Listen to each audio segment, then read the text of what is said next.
It's the Real News Network. I'm Sharmini Pires coming to you from Baltimore. At least 30 people were killed in a raid in Yemen last week in what is the first military operation carried out under the Trump administration. Almost everything went wrong, one military official told NBC News. First, the helicopter the SEALs team members were in made a hard landing, causing injuries to two of the SEALs.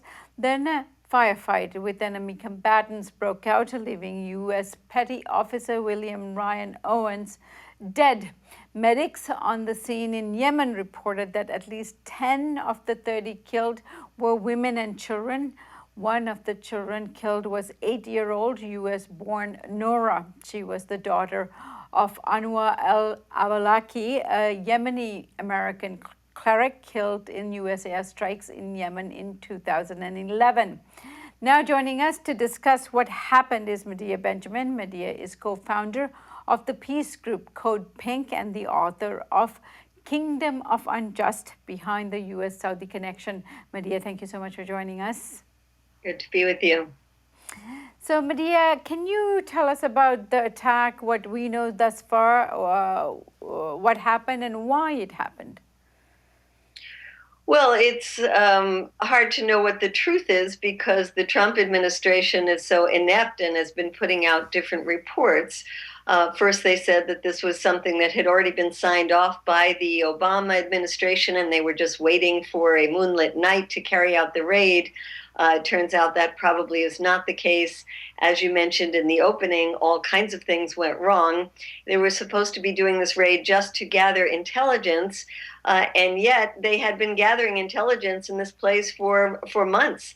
And they have, of course, through the drones, a way to watch these houses 24 hours a day, 7 days a week. So they had to have known that there were women and children living there.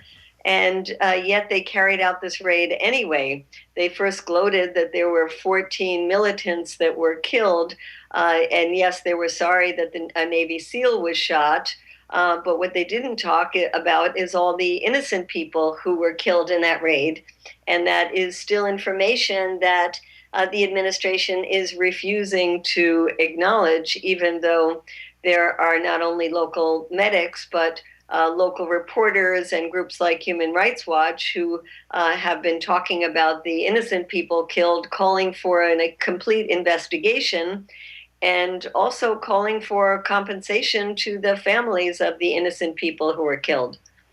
Right, and Medea, what's happening on the ground right now, keeping in mind that these kinds of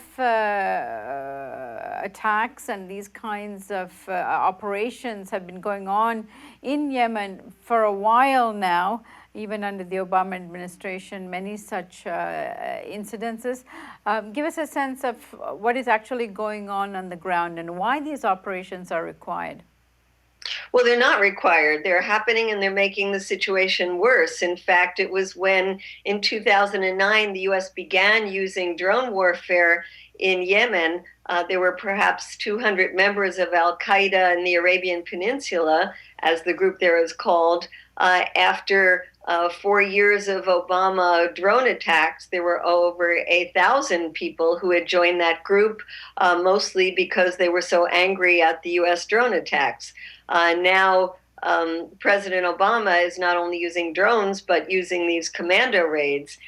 This should be put in the context of an even more difficult problem facing Yemen, which is a civil war that the Saudis have become involved in to fight off the Houthis, who they think are too close to Iran, who is their enemy.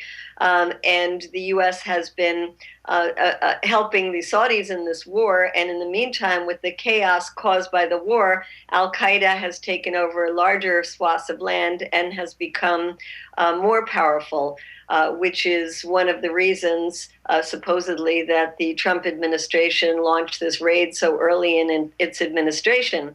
But as I said, these raids have only strengthened Al-Qaeda in the past. And I think a raid such as this that has killed so many women and children will certainly have blowback that will be recruiting more people to Al-Qaeda and making more people hate the United States. Right. Now, going out to the Al-Qaeda seems like it's a good thing to do for the, when the general public hears about these operations. Tell us in terms of the political situation on the ground, and if there's any relationship between the Al-Qaeda and the Houthis in Yemen. Well, they hate each other, and the situation in Yemen is very complicated, but what we know is that outside intervention is making matters worse. Al Qaeda, a lot of the people, the young men who joined Al Qaeda, and I know this from having gone there and interviewed them, were people who joined because they were trying to fight their own country's dictatorship. Not because they had anything against the United States. And as long as the US keeps intervening, it's like a vicious circle. And at some point, that vicious circle has to stop. The Saudis have to stop their intervention in Yemen. The US has to stop providing the Saudis with weapons. And the US has to stop interfering inside Yemen and instead be protecting us from attacks here in the United States. That is a way to de-escalate and to stop more and more Yemenis from joining groups like Al-Qaeda. Right. And Medea, finally, just tell us the cost of human suffering in this war that's going on, the number of people displaced, this, number of civilians that are getting killed. This isn't light. It's been going on for several years now. Well, it's absolutely catastrophic, with thousands of civilians being killed, and even more importantly is to recognize that the bombing of things like the sewage facility, the water facility, the ports have meant that there is not enough food coming in, that there's dirty water, and this has caused outbreaks of cholera, it's caused dysentery, and it means that there is a catastrophic acute malnutrition among the young Yemenis, so that every 10 minutes there is a Yemeni baby that is dying. A totally disastrous situation that is unfortunately at the doorsteps not only of the Saudis, but of the United States. And looking ahead, what, in your opinion, could be done to resolve this situation? Unfortunately, I think Donald Trump and his administration are going to continue this close reliance with the Saudis. Certainly, the Secretary of State Tillerson has a long-term relationship with the oil industry. The Saudi royal family is actually quite happy with Donald Trump, thinks that he will be supporting them in their ongoing struggles against Iran, including trying to tear up the Iran nuclear deal. So I think we can expect the worst and have to do a lot of work to organize to try to stop this disastrous support for the Saudi regime. All right, Medea, thank you so much, and keep up the good work at CODEPINK. Thank you. And thank you for joining us on the Real News Network.